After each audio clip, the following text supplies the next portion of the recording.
Devin Booker did it again. 50-plus points and a big-time victory over the New Orleans Pelicans. On today's episode of Locked On Suns, we'll talk about three major players in that win on Saturday night and what their performances mean for the rest of the season, starting with Devin Booker. Let's go.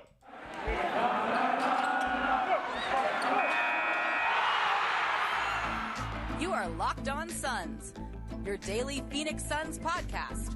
Part of the Locked On Podcast Network, your team every day.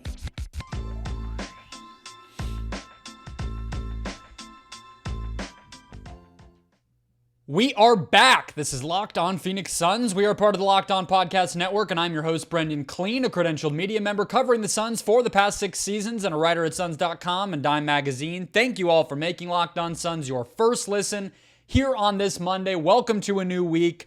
The holidays are here. Christmas is this weekend. Thank you for joining me. Thank you for coming through this whole season up to this point. Things are heating up. Trades are going to start happening. The Suns have their squad back for the most part. Cam Johnson arriving shortly. So thank you. Make Locked On Suns your first listen every single day. The best way to do that, hit subscribe or follow wherever you're finding us. We're on Apple, Spotify, YouTube, wherever you are, we are. The best way to support the show is just to listen. So do that every day, and we will be here for you. Today's show is brought to you by Prize Picks. First-time users can receive a 100% instant deposit match up to $100 with the promo code Locked On. That's prizepicks.com, promo code Locked On. We got a lot to talk about. The Suns won a game. The Suns won a game back-to-back.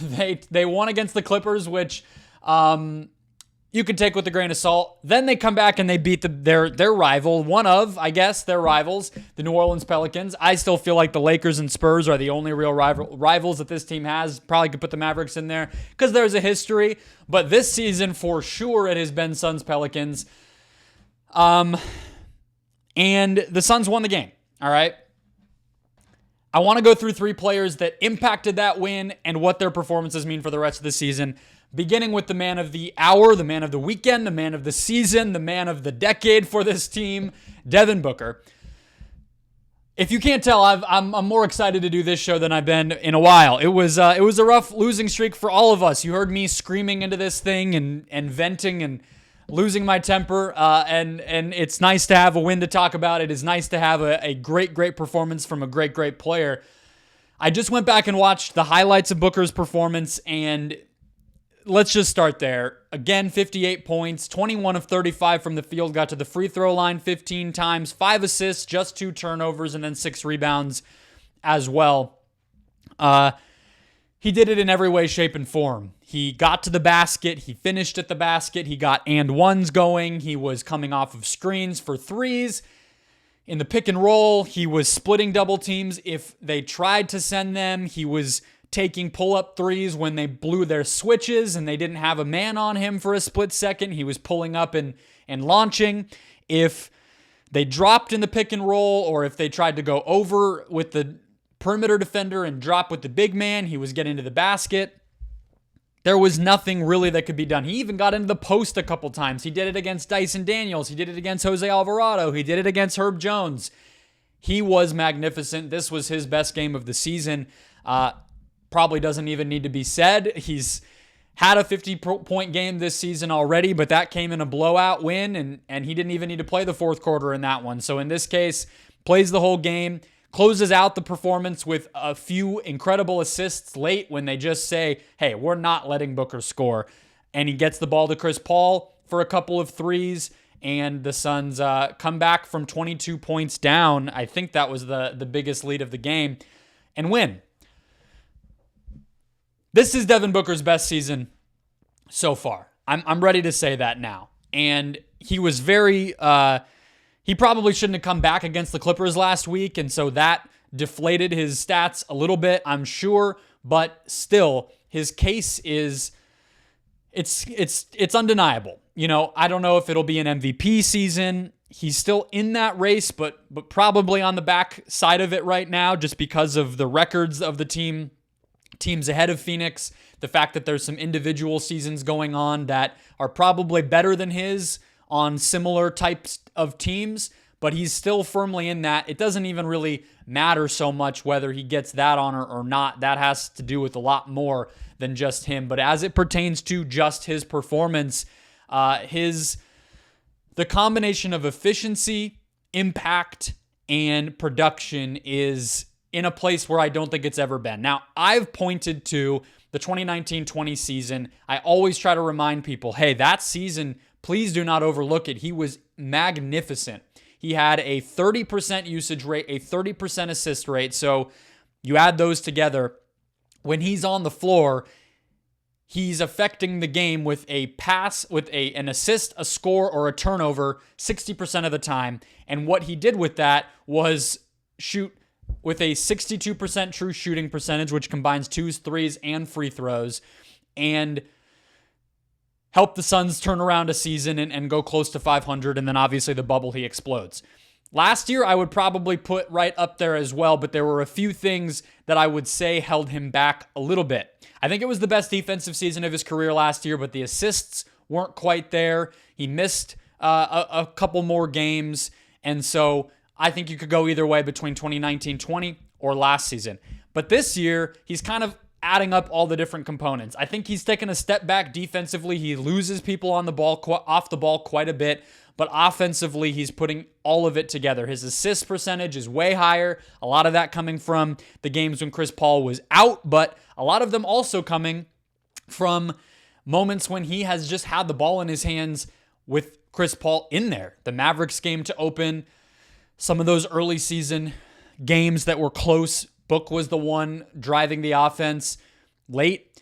Even last night, even against the Pelicans, you look at that game, and like I just said, he didn't score for the last 6.5, 7 minutes of that Pelicans game when they were winning, and the way that the Suns cemented the victory was Book being a ball mover, a playmaker, and getting other guys open, including Chris. So that's another instance. Chris Paul's back, he was playing well, and yet still Booker had the ball in his hands and was setting guys up. His turnover percentage is under 10%, which is incredible. His true shooting is right where it was 2 seasons ago, the first CP season, so a little bit worse than the Ricky Rubio season, but still pretty elite stuff considering, again, he's also taking a ton of threes. He's getting more threes than that first Chris Paul season, just about the same number as the Ricky season, and he's getting to the free throw line better than he did last year as well. So he's in this stratosphere where there's a lot that's great about him, and every season this number might go a little bit up. The team's record might go up or down. He might have some missed games versus more missed games the next season. It's all relative, but I think the thing that I come down on is the advanced numbers, which is where I come to the impact side of this, and I think last night was an incredible example because we'll talk about it, but as much as you want to congratulate Booker, this team did go down 20 plus. In the second quarter, which is when Booker tends to play the fewest of his minutes, they only scored 19 points. Mikal Bridges was almost at another, 33 minus 33% shooting night. No DeAndre Ayton in there. Chris Paul really just making catch and shoot threes, not much of a threat elsewhere, and no one else besides Bismack Biyombo made more than one shot. So you talk about impact, you look at offensive box plus minus. Booker is at 4.9 in that number, which is basically an estimate of how much better per 100 possessions you make your team's offense based on the lineups that are out there, all these opponent factors, etc. And he's at almost 5. That would be a full point higher than his previous high, which was last season. You go to effective plus minus on the offensive side of the ball, which is dunksandthrees.com, one of the industry, basketball people go to this website, so I try to check it. He's at the same exact number there, plus 4.9 on the offensive end. Now, again, his defense is showing as a negative this year in that category, which it is also for box plus minus. Pick nits with that, if you will. He has had to carry an enormous burden on offense. He's tied for 10th in that effective plus minus on the offensive side. And his usage among other players who are in that top 10, he's higher than Jokic. He's tied with Mitchell. He's higher than AD, and he's higher than Halliburton, tied with Kevin Durant. So if you combine usage plus impact, he's in probably closer to the top 5 with that stuff. And again, the team's record is higher than most of these other players, higher than Luka's team's record, higher than Steph. So you combine all these factors, you see how night and day it is to get him back in a rhythm where the Suns couldn't do anything, couldn't hit the side of a barn with a whatever that phrase is while he was out. He comes back, he's crappy against the Clippers, and he looks great, healthy, awesome against the Pelicans, and their offense completely flips, and he scores 58. What that means for the rest of the season is he's finally making the team better, and he's finally doing it, I think, by having these blitzes and double teams not be as much of a stopper of him as they used to be. And I also think he's doing it by making the team more confident. That's what Monty Williams really talked about last night in the post-game press conference. If you watch or listen to it, he said, I thought the competitive edge tonight gave us a lot of juice. At halftime, I showed them clips. We have to go out there and play with some confidence. Monty said, I did not see the confidence level at the place where we typically have it. We cannot let shots dictate our confidence. And I thought Book led the charge in the second half. So it's always hard to measure. What do we mean when we say a player makes their teammates better? It could be literal, right? It could be Steve Nash. I'm giving you the ball. I'm making you have these incredible seasons that you didn't have when you were playing with a worse point guard. It can also be that where, yes, Booker's going to be the guy who scores, who creates for his teammates, etc. So he's doing that part as well. Maybe not as elite as a Steve Nash might, but he also has this way of, you could tell the team was down on itself. They were going in these big deficits right away, even against teams like Houston, right? And then Booker comes back, and it feels like everybody believes they can win the game because of him. That's huge. That's huge. And that's what he's giving them this year.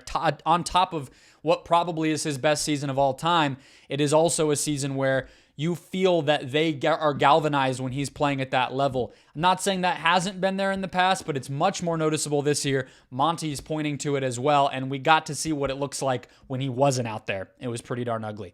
One of the reasons it was a little ugly is the other backcourt superstar on this team not playing at his usual standard, but I do think the numbers tell a little bit of a different story than what we might see watching Chris Paul this season. So we'll talk about that next. First, today's show, guys, brought to you by Prize Picks.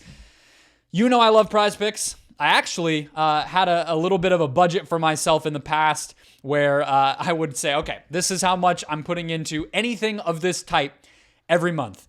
And all of that budget is going to Prize Picks now because I love it. All you have to do is pick 2 to 6 players and decide if they will score more or less than their Prize Picks projection. All right, you can win up to 25 times your money on any entry, and you're not competing against other people. It's just you versus the projections. That's what I love. It combines the best stuff about just regular sports betting on props with more of that fantasy aspect. But you're not having to worry about your opponent. You're not having to worry about a pool or a league or keeping up with it day to day. You play when you want. You set the lineup the way you want it. You don't even have to pick all 6 players to set a full lineup. You could feel really good about 2 projections, pick those and go.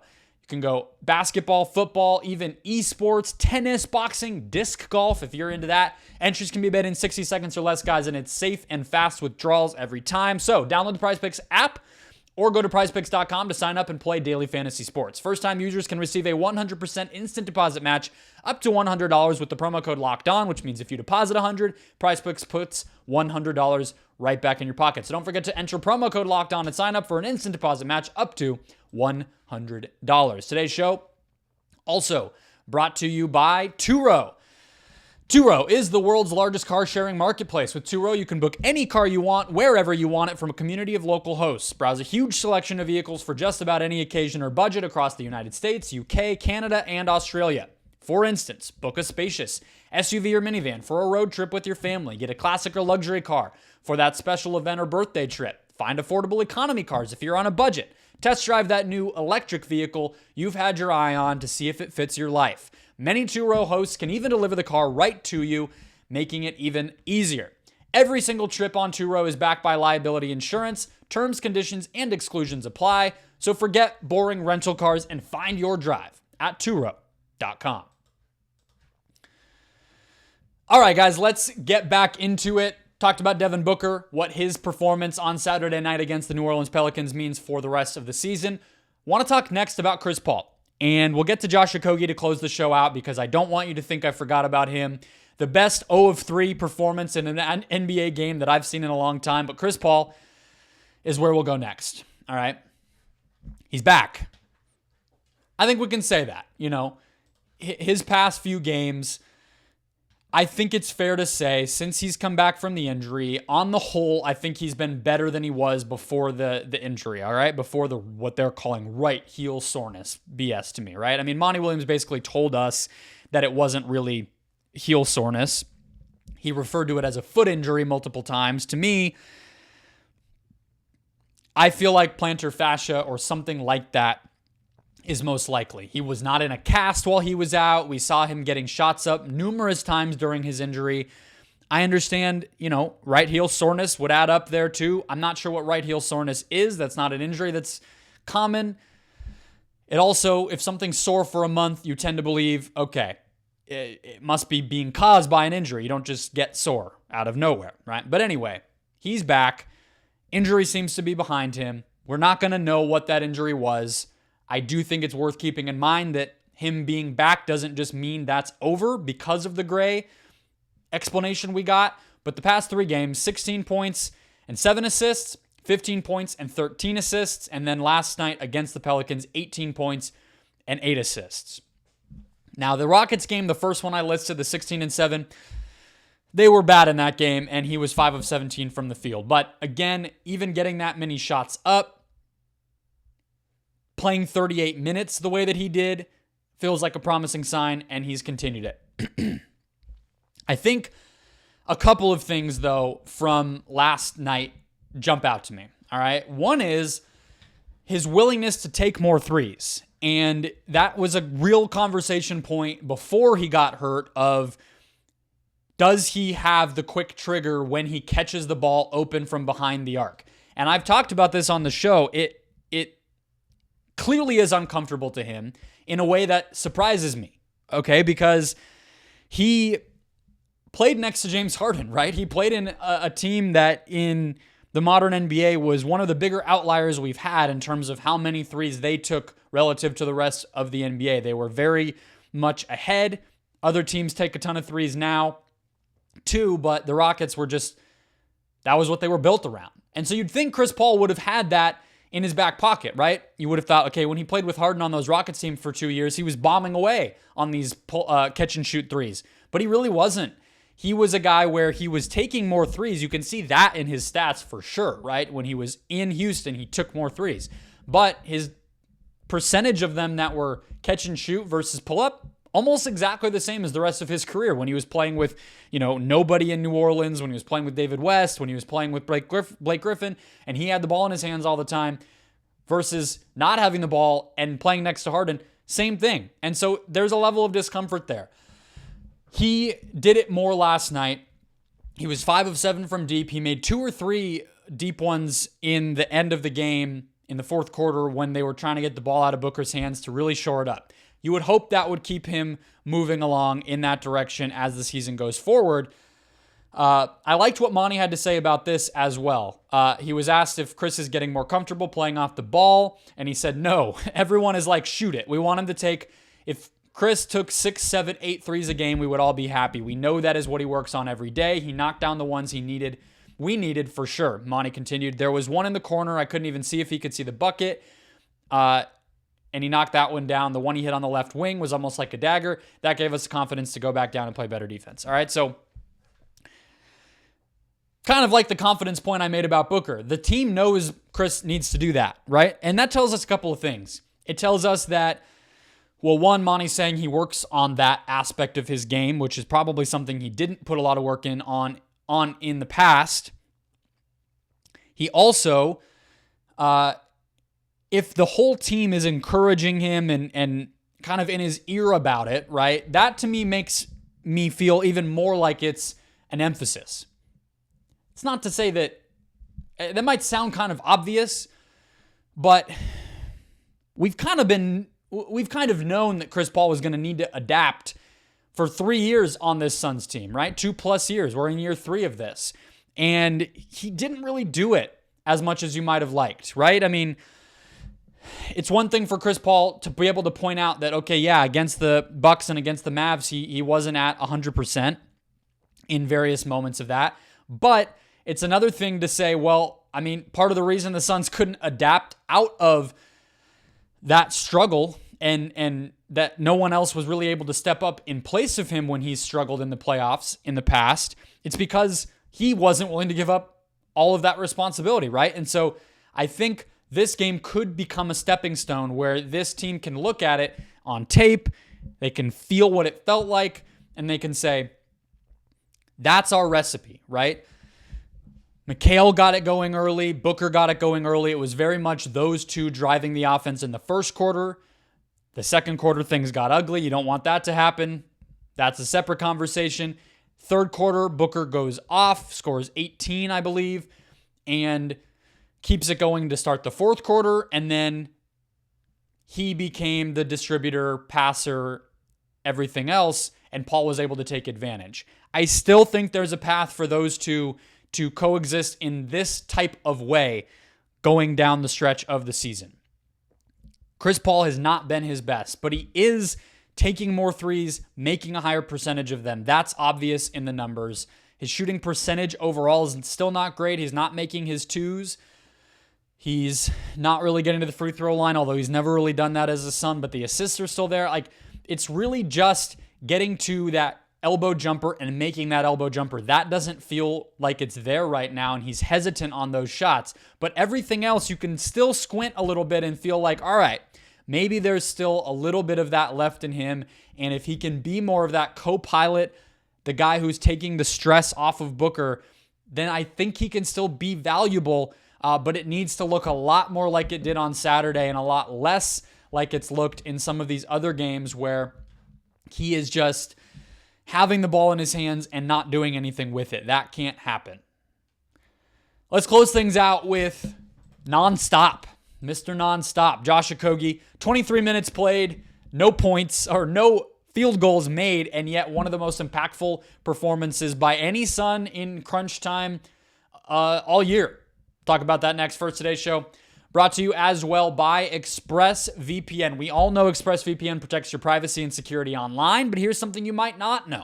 You can also use ExpressVPN to unlock movies and shows that are only available in other countries. Maybe you've run out of stuff to watch on Netflix. ExpressVPN will change your world. ExpressVPN allows you to binge, let's say, The Office on the British version of Netflix, or Rick and Morty on Australia's version of Netflix, and it's super simple. Just sign on to Netflix, fire up the ExpressVPN app, change your location to the country that you want to access the library of, refresh Netflix, and that's it. ExpressVPN lets you control where you want sites to think you're located. You can choose from almost 100 different countries, so just imagine all the libraries that you can go through.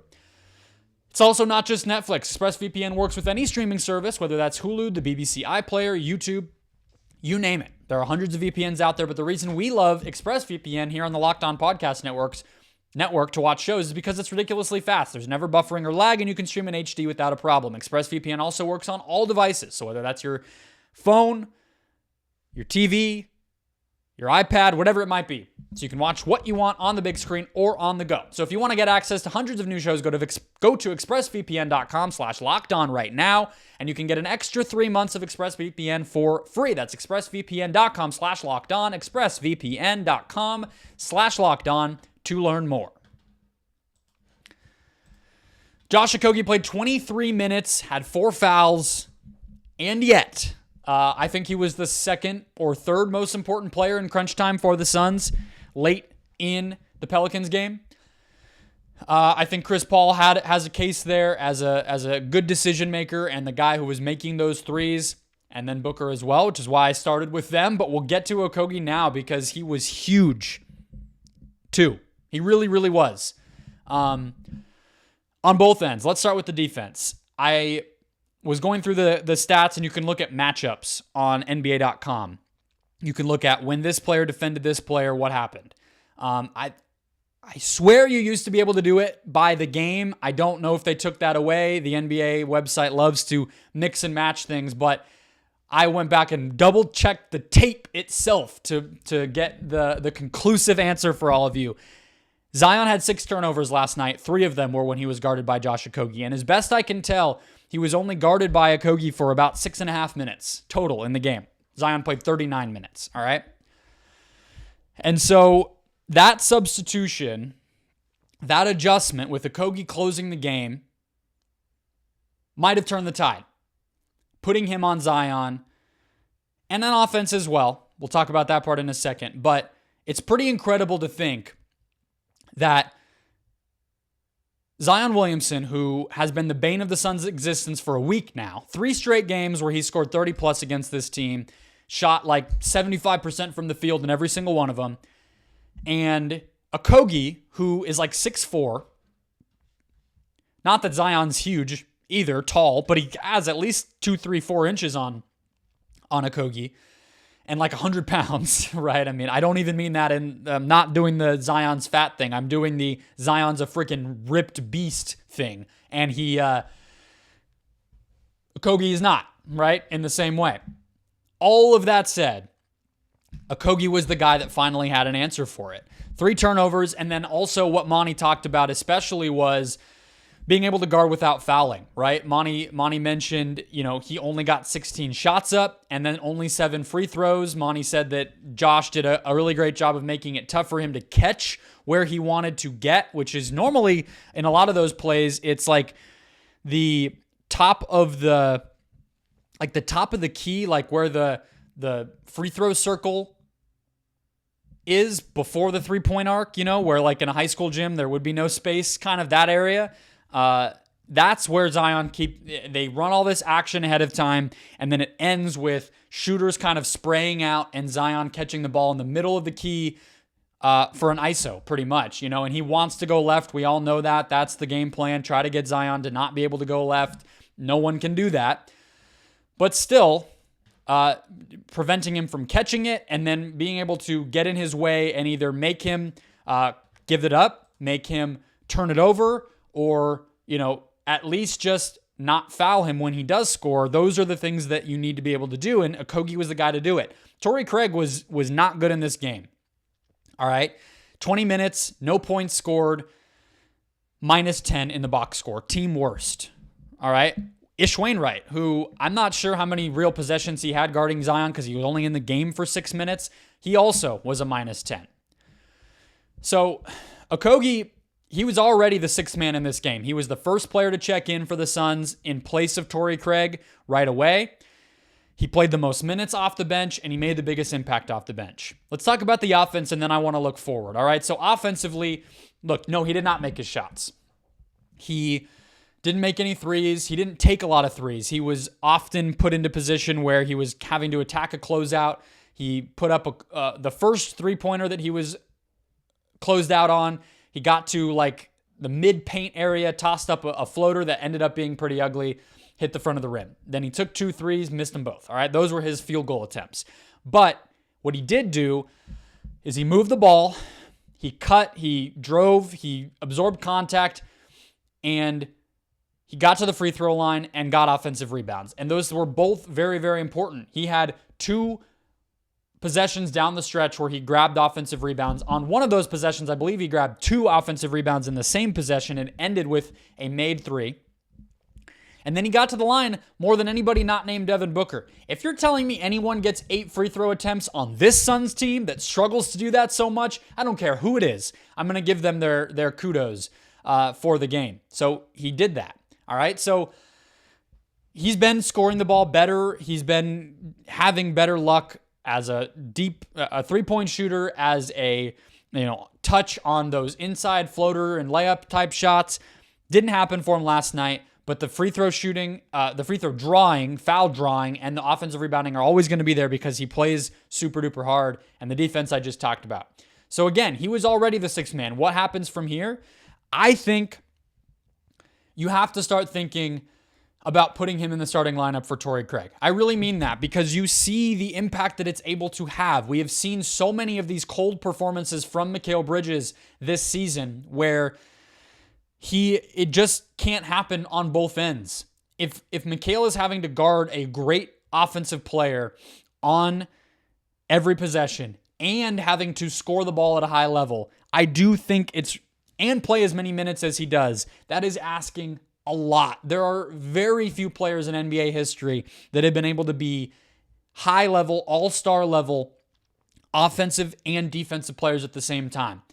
I think that's a very high bar to clear. I'm not even saying Mikal can't do it, but I'm saying you try like hell to get him to not have to do it, right? There's a reason Devin Booker doesn't guard the hardest matchup every night, because he has to score 58, right? And so I think Okogie would allow things to simplify a little bit. It's the job that Jay Crowder had to do when he was on this team, right? Hey, you go guard, Giannis to start out games, or you go guard Anthony Davis and Mikal will guard LeBron. And it's not to say that it's going to be easy for Mikal, but also what Okogie can do, he's even better as an on-ball defender than Crowder is, in my opinion, right? And so you could have Okogie actually take the hardest matchup, right? Because he doesn't have to do much of anything on offense in terms of really being involved. He just kind of does the dirty work.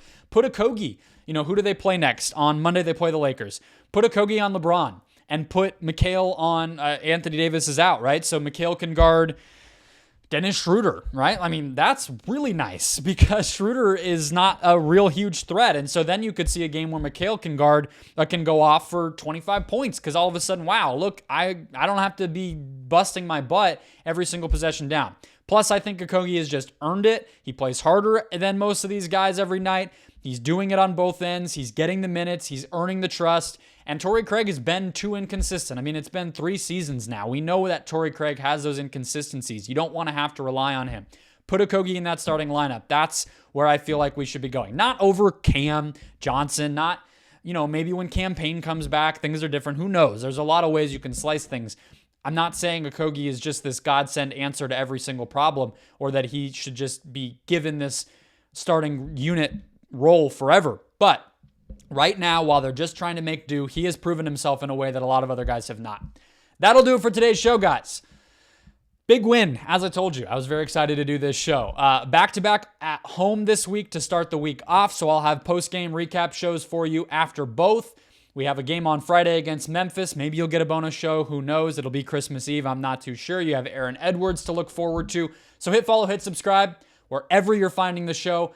Thank you for making Locked On Suns your first listen. Now go make Locked On Sports Today your second listen to get caught up on everything else going on in the world of sports. And I will talk to you all tomorrow.